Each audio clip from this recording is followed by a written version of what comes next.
नमस्कार, आप देख रहे हैं हिंदुस्तान समाचार का डिजिटल प्लेटफॉर्म एचएस न्यूज और मैं आपके साथ उषा कश्यप। वक्त हो चला है लंच टाइम बुलेटिन का। नजर डालेंगे अब तक की सभी बड़ी खबरों पर। कोरोना संकट काल में शुरू हुई भगवान जगन्नाथ की रथ यात्रा, पीएम मोदी अमित शाह ने दी बधाई। बता दें कि कोरोना संकट काल में बड़े कार्यक्रमों पर रोक लगी हुई है, लेकिन सोमवार को सुप्रीम कोर्ट की मंजूरी मिलने के बाद आज ऐतिहासिक जगन्नाथ यात्रा निकाली जा रही है। उड़ीसा के पुरी और गुजरात के अहमदाबाद में निकल रही यात्रा को लेकर प्रधानमंत्री नरेंद्र मोदी, गृह मंत्री अमित शाह ने बधाई दी है। कोरोना के पिछले 24 घंटे में करीब 15,000 नए केस आए सामने। कुल मरीजों का आंकड़ा 4.40 लाख के पार पहुंचा। स्वास्थ्य मंत्रालय की ओर से जारी अपडेट के मुताबिक देश में कोरोना के कुल मरीजों की संख्या 4,40,215 हो गई है। इसमें 14,011 लोगों की मौत हो चुकी है। 2,48,000 से अधिक लोग ठीक हुए, जबकि एक्टिव केस की संख्या 1,78,014 है। बीजेपी नेता और हिंदुस्तान समाचार के चेयरमैन आर.के. सिन्हा ने भारत के साथ नेपाल के खराब संबंधों के लिए कांग्रेस को बताया जिम्मेदार। साथ ही आर.के. सिन्हा ने यह भी बताया कि नेपाल का चीन की ओर झुकाव क्यों हुआ। आज मुझे पता चला है कि कांग्रेस के प्रवक्ता ने बिहार में कुछ ऐसा कहा है कि आज़ादी के बाद से लेकर अब तक नेपाल के साथ संबंध इतने खराब कभी नहीं हुए और इन खराब संबंधों के लिए नीतीश कुमार जिम्मेवार हैं। मुझे आश्चर्य होता है कि ये अपना आगे पीछे बिना देखे हुए कुछ भी बोल जाते हैं। आज़ादी के बाद नेपाल के साथ संबंध बहुत अच्छे थे, इतने अच्छे थे कि किसी अन्य देश से नहीं थे। राजीव गांधी ने नेपाल के ऊपर प्रतिबंध लगाया, नेपाल के रास्ते बंद किए, महीनों तक दाना पानी बंद कर दिया नेपाल का। तब नेपाल में नेपाल की सरकार को मजबूरन चीन की ओर झुकना पड़ा और चीन की मदद लेनी पड़ी। मार्क्सवादियों की सरकार आज वहाँ है।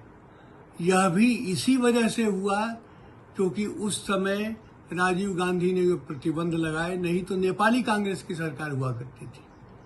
तो बिना सोचे समझे अंतर्राष्ट्रीय विषयों पर बोलना। कोरोना से सबसे ज्यादा महाराष्ट्र प्रभावित। यहाँ कुल मरीजों की संख्या 1,35,796 हो गई है, जिसमें 6283 लोगों की मौत हो चुकी है। 67,000 से अधिक लोग ठीक हो चुके हैं, जबकि राज्य में 61,000 से अधिक एक्टिव केस हैं।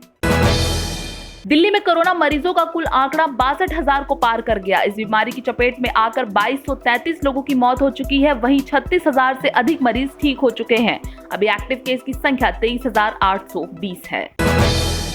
गुजरात में कोरोना के कुल मरीजों का आंकड़ा 27,825 हुआ, जिसमें 1,684 लोगों की मौत हो चुकी है। गुजरात में अभी एक्टिव केस की संख्या 6232 है। वहीं उत्तर प्रदेश में कुल मरीजों की संख्या 18,322 है, जिसमें 569 लोगों की मौत हो चुकी है। प्रदेश में एक्टिव केस की संख्या 6152 है।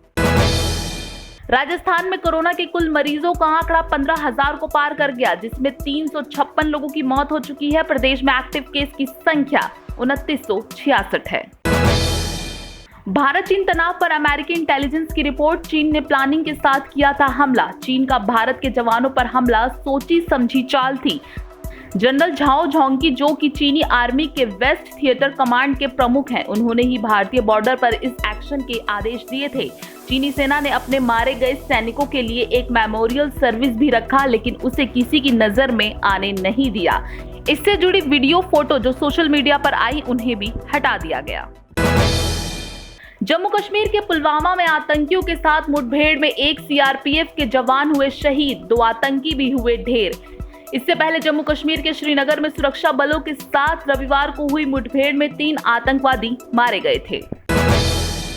भारतीय जनता पार्टी के राष्ट्रीय अध्यक्ष जेपी नड्डा का राहुल गांधी पर पलटवार। कहा, राहुल गिरा रहे हैं सेना का मनोबल।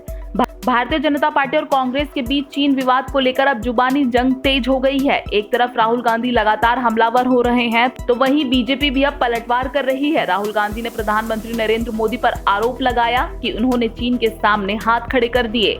अब इस पर भारतीय जनता पार्टी भी आक्रामक हो गई है। बीजेपी अध्यक्ष जेपी नड्डा ने कांग्रेस पार्टी को घेरा और चीनी पार्टी के साथ कनेक्शन सामने रखा। अपने ट्वीट में जेपी नड्डा ने लिखा कि सबसे पहले कांग्रेस पार्टी ने चीनी कम्युनिटी पार्टी के साथ MOU साइन किया, फिर कांग्रेस ने चीन के सामने जमीन सरेंडर कर दी और अब डोकलाम हुआ तो राहुल गांधी चीनी दूतावास में मुलाकात के लिए गए और अब जब तनाव है तो राहुल गांधी देश को बांटने की कोशिश कर रहे हैं। यूपी के सीएम योगी आदित्यनाथ का निर्देश 1 लाख टीमें बनाकर मेडिकल स्क्रीनिंग का काम हो शुरू। मुख्यमंत्री योगी आदित्यनाथ ने निर्देश में कहा कि टेस्टिंग क्षमता को बढ़ाकर 25,000 टेस्ट प्रतिदिन किया जाए। इसके साथ ही वैकल्पिक टेस्टिंग व्यवस्था के तहत एंटीजन टेस्ट को जरूरत के हिसाब से अपनाए जाने पर विचार किया जाए। सऊदी अरब सरकार के हज और उम्रा मामलों के मंत्रालय ने सोमवार को बयान जारी करके बताया कि कोरोना वायरस के चलते इस बीमारी सीमित हाजियों को ही हज करने की इजाजत होगी। बयान में कहा गया कि इस साल केवल सऊदी अरब में रह रहे लोगों को ही हज की इजाजत मिलेगी। हालांकि सरकार ने यह नहीं बताया कि कितने लोगों को अनुमति दी जाएगी।